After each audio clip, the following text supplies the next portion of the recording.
ګرانو ملګرو په پاکستان کې چې کوم زموږ افغانان وروڼه دي د هغې دپاره ډېر افسوسناک خبر دی. د پاکستان ګورنمنټ طرف نه هغې ته ویلې شوي دي چې هغې دې فوري طور خپل ملک ته واپس لاړ شي.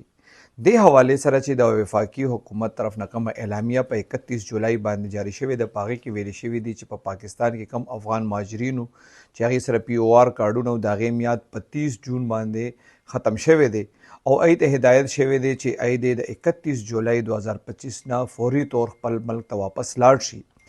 د دې وینا دا ده، د صوبایي ګورنمنټ هم دا وینا ده چې کومو خلکو سره POR کارډ دی یا افغان سټیزن کارډ دی، هغې دې فوري طور خپل ملک ته لاړ شي. دې نه پس که دلته قیام کوي نو هغه به غیر قانوني وي.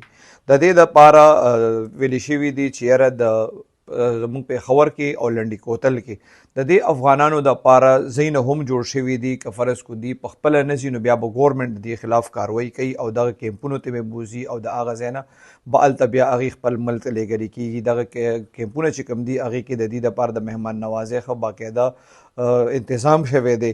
نو څنګه چې ما تاسو ته وویل دا واقعي چې د افغانانو وروڼو دپاره مطلب ډېر افسوسناک خبر دی.